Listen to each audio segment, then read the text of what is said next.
நான் உங்கள் அஸ்ட்ராலஜர் வெங்கடேஷ். இன்னைக்கு ஜோதிட சம்பந்தமான பதிவு. ராகுவிற்குரிய வழிபாடுகள், பரிகாரங்கள். ராகு தசை நடப்புல உள்ளவங்க, ராகு புத்தி நடப்புல உள்ளவங்க, ஜாதகத்துல ராகு எந்த நிலையில இருந்தாலும், ஒரு நல்லா இருந்தாலும் சரி, பாதிக்கப்பட்டிருந்தாலும் சரி, எந்த நிலையில் இருந்தாலும் நான் சொல்ல போற இந்த வழிபாடுகள், பரிகாரங்கள் நிச்சயமா ராகுவுக்கு ஒரு மிகப்பெரிய ஒரு பிரீதியா இருக்கும். ராகுவினால் ஏற்படக்கூடிய கெடுபலன்களை நிச்சயமாக குறைக்கும்.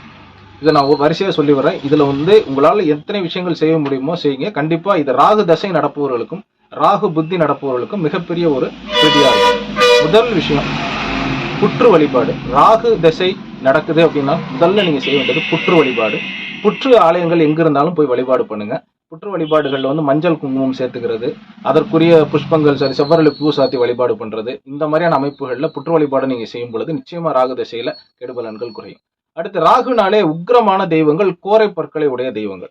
அந்த மாதிரி தெய்வங்கள் அப்படின்னு பாத்தீங்கன்னா பிரத்யங்கரா, காளியம்பாள், அதே போல நரசிம்மர், சரபேஸ்வரர், இவங்கெல்லாம் ராகுவினுடைய ஆதிக்கத்துல உள்ளவங்க. ஸோ இந்த தெய்வங்களை தொடர்ச்சியா வழிபாடு பண்றது. துர்கை பாத்தீங்கன்னா ராகு கூட அதிதேவதை.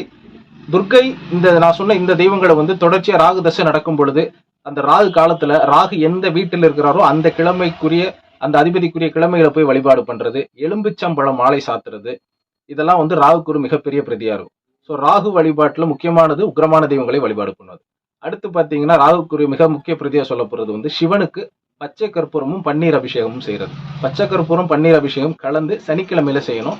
இந்த வழிபாடும் பாத்தீங்கன்னா ராகுக்குரிய பிரதிகளாக கண்டிப்பா சொல்லப்படும்.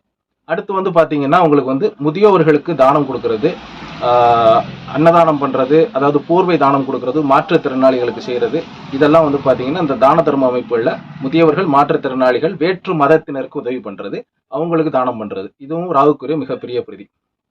அடுத்து பாத்தீங்கன்னா தர்காவுக்கு போறது. ராகு தசை நடப்பவங்க, ராகுவான நெகட்டிவ் தன்மைகள் இருக்கு, கெடுபலன்கள், கொஞ்சம் டிஸ்டர்பன்ஸ் அதிகமா இருக்குன்னா தர்காவுக்கு போய் வரலாம். தர்காவுக்கு வியாழக்கிழமைகள்ல போய் அங்க போயிட்டு நீங்க ஒரு வழிபாடோ பிரேயர் மாதிரி பண்ணிட்டு வர்றது கண்டிப்பா ராகுக்குரிய மிகப்பெரிய பிரதியா இருக்கும். இந்த விஷயங்களை ஃபாலோ பண்ணுங்க.